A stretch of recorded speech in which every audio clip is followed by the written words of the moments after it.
Hello बच्चों, आज हम maths chapter 6 cubes and cube roots उसके कुछ इंटरेस्टिंग पैटर्न्स को समझेंगे। तो इस चैप्टर पर जो मैंने वीडियो पहला बनाया था उसमें मैंने को समझाया था कि क्यूब्स का कॉन्सेप्ट क्या है, क्यूब का अर्थ क्या होता है। तो आज हम समझते हैं कुछ इंटरेस्टिंग पैटर्न्स को। एक चीज़ हमने इंटरेस्टिंग ये देखनी है कि अगर हम किसी नंबर का क्यूब वैल्यू निकालते हैं, मतलब उसी नंबर को 3 बार मल्टीप्लाई करते हैं, तो अगर उसके यूनिट प्लेस पे 1 है तो क्यूब में भी यूनिट प्लेस पे 1 होगा। जैसे 11 है, 11 का क्यूब क्या निकलेगा? 1 3 3 1। तो ये भी 1 है, ये भी 1 है। कोई भी नंबर हो उसके यूनिट प्लेस पे 1 है, उसकी क्यूब की वैल्यू ढूंढिए, उसका जो आंसर आएगा उसके भी यूनिट प्लेस पे 1 होगा। दोनों यूनिट प्लेस हैं, ठीक है। अगर 2 होता है तो यहां पर आंसर आएगा 8, यूनिट प्लेस के ऊपर 8 होगा डिजिट। जैसे 12 का हम निकालते हैं तो 1728, ये 12 का क्यूब है, तो यूनिट प्लेस पे है 8, ठीक है। अगर 3 होगा तो होगा यूनिट प्लेस पे 7। जैसे अगर हम 23 का निकालें तो 1 2 1 6 7, तो ये यूनिट प्लेस पे 3 है, तो यहां पर 7 है। 4 होगा तो 4 ही होगा, जैसे 1 और 1 4 एंड 4। 14 का जैसे निकालेंगे 2 7 4 4, तो यूनिट प्लेस पे यहां पर भी 4 है, यहां पर भी 4 है। 5 में भी सेम है।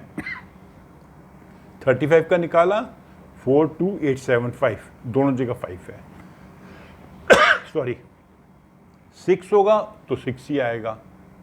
जैसे 26 का निकाला 17576। 7 में क्या होगा? इसका अपोजिट हो जाएगा।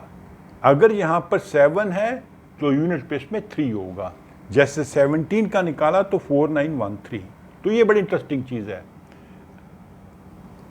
अगर किसी नंबर के यूनिट प्लेस पे 3 है तो उसका क्यूब की वैल्यू निकालेंगे तो क्यूब में यूनिट प्लेस पे होगा 7।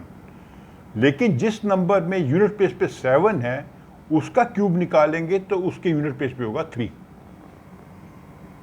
और सेम विद 8।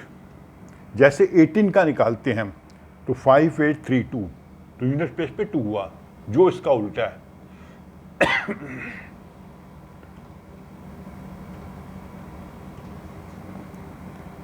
तो जैसे 18 का निकाला तो यूनिट प्लेस पे आया 2।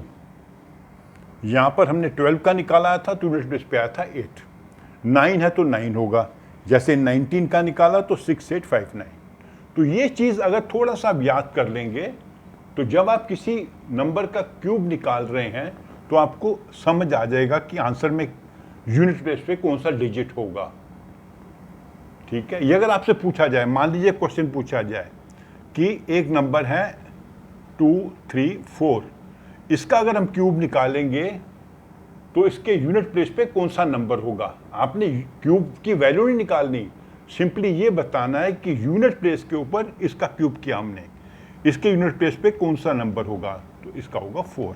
तो आपने आंसर देना है 4, बस, क्यूब की वैल्यू निकालनी। अगर आपसे पूछा जाए भी कोई नंबर है लेटर से 1337, इसका क्यूब निकालना है, ये बहुत बड़ा नंबर आंसर आएगा, लेकिन आप बता सकते हो कि इसके यूनिट के प्लेस के ऊपर होगा 3।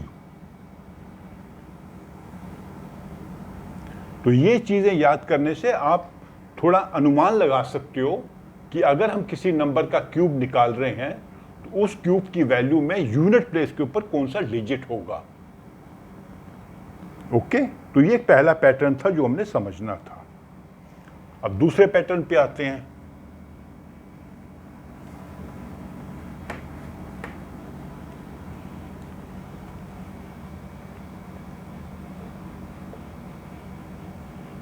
ये चीज हमने स्क्वायर्स में भी समझी थी। हमने क्या किया था कि ऑड नंबर को ऐड किया था, तो उसकी वैल्यू ढूंढी थी इन स्क्वायर्स। तो यहां पर क्या है, 1 1 इज इक्वल टू 1 क्यूब। 1 के बाद कौन सा ऑड नंबर आता है? 3 + 5। इसका आंसर क्या होगा 8। 8 का होता है 2 क्यूब। ये ऑड नंबर है, एक ऑड नंबर है, तो इसको हम रिप्रेजेंट कर सकते हैं 1 क्यूब। फिर 1 के बाद कौन सा ऑड नंबर आएगा 3। दो ऑड नंबर को ऐड किया, 2 को ऐड किया 2 क्यूब।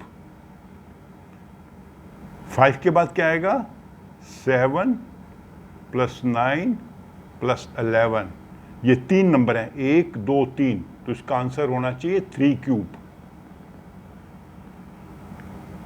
27। 11 9 20 27। तो हमने 2 ऑड नंबर को ऐड किया 2 क्यूब, 3 ऑड नंबर को ऐड किया 3 क्यूब, 4 ऑड नंबर को ऐड करेंगे तो अब कहां से शुरू करेंगे हम? अब शुरू करेंगे 13 से। 13 + 15 + 17 + 19, तो ये होना चाहिए 64। 9 7 16 16 8 24 2 3 4 5 6। तो आप ऐसे एक पैटर्न बना सकते हैं।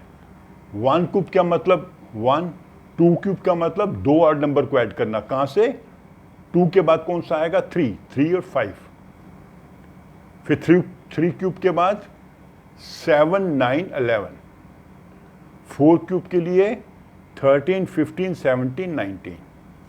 अगर आपने इसके बाद क्या आएगा 21 + 23 + 25 + 27 + 29।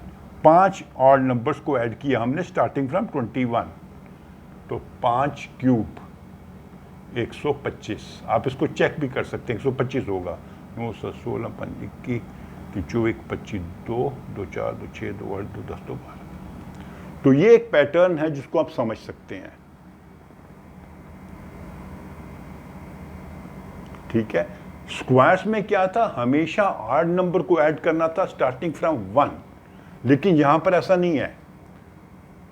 यहां पर 1 के लिए 1 है, जब 3 और 5 को ऐड करेंगे 2 क्यूब, 7 9 11 को ऐड करेंगे 3 क्यूब, 11 के बाद 13 आता है, 13 15 17 19 4 क्यूब, 19 के बाद 21 आ गया, 21 23 25 27 29। ये सब ऑड नंबर हैं। 5 ऑड नंबर को ऐड किया स्टार्टिंग फ्रॉम 21, 5 क्यूब।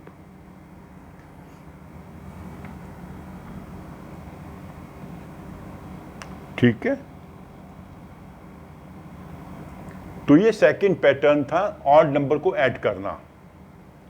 जितने ऑड नंबर को ऐड कर रहे हैं उसका क्यूब जो है इसका आंसर होगा। थर्ड पैटर्न,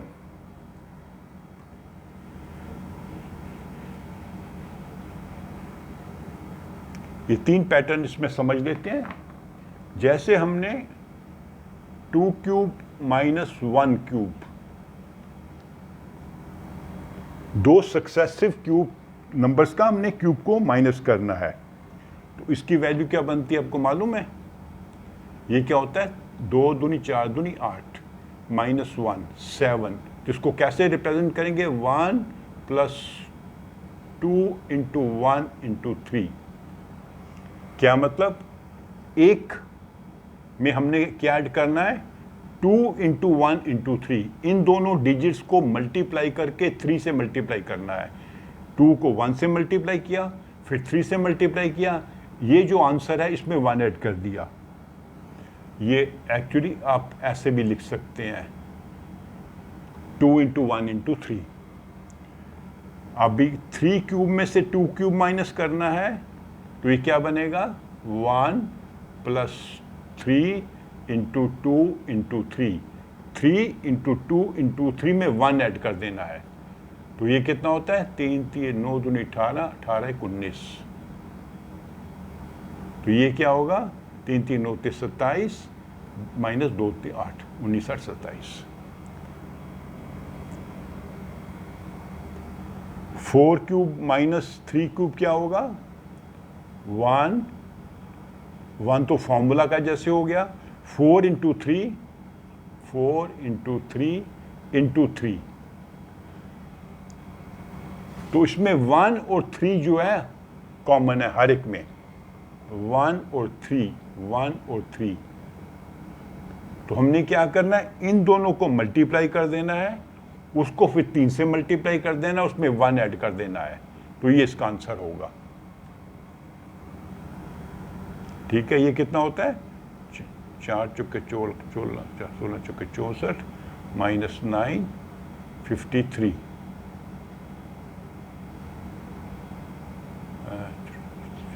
55, 9 5 हो रहा है, 3 3 9 9 4 3 12 3 36 37, नहीं ये गलत हो रहा है, ये 27 होगा, सॉरी 27, 27 में से गया 37, 3 3 9 4 9 37, ये देखिए। तो ये एक पैटर्न है जब दो सक्सेसिव नंबर के क्यूब्स को हम सब्ट्रैक्ट कर रहे हैं। 4 के बाद 3 सक्सेसिव नंबर है, 3 और 2 सक्सेसिव नंबर है, 2 और 1 सक्सेसिव नंबर है। ठीक है, इस समय आप किसी का भी निकाल सकते हैं। मान लीजिए 12 क्यूब माइनस 11 क्यूब करना है, तो 1 प्लस 12 इंटू 11 इंटू 3, ये इसका आंसर होगा।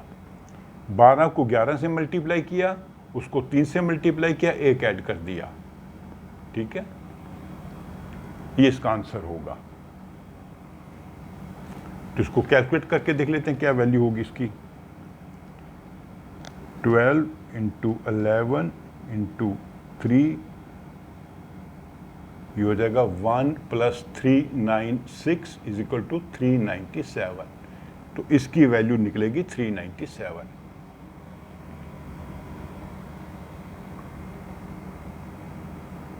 तो जनरल टर्म में लिखेंगे n cube minus n minus 1 cube. n minus 1, ये एक डिजिट नंबर उससे छोटा है। ये 12 है तो ये 11 है, ये 4 है तो ये 3 है, ये 5 है तो ये 4 है। तो इसको क्या करना है, 1 plus n into n minus 1 into 3, दोनों नंबर को मल्टीप्लाई करना है। जैसे हमने यहाँ पर 4 और 3 को मल्टीप्लाई किया, यहाँ 12 और 11 को मल्टीप्लाई किया, यहाँ 3 और 2 को मल्टीप्लाई किया, इन दोनों को नंबर को मल्टीप्लाई करना है, उसको फिर 3 से मल्टीप्लाई करना है और 1 ऐड कर देना है, तो इसका आंसर निकल आएगा। ठीक है, एक और एग्जांपल करके बता देता हूं इसमें। मान लीजिए 6 क्यूब माइनस 5 क्यूब, तो उसमें क्या करेंगे, 1 में ऐड करेंगे 6 इंटू 5 इंटू 3, 6 इंटू 5 इंटू 3, तो हो जाएगा 1 प्लस 6 पंजे 3 3 90 91। ऐसे वैल्यू ढूंढ सकते हैं आप। तो ये कुछ पैटर्न्स हैं जो क्यूब्स में आप थोड़ा सा अगर समझ लेंगे तो आपको जो आपके क्वेश्चंस हैं वो सॉल्व करने में हेल्प मिलेगी।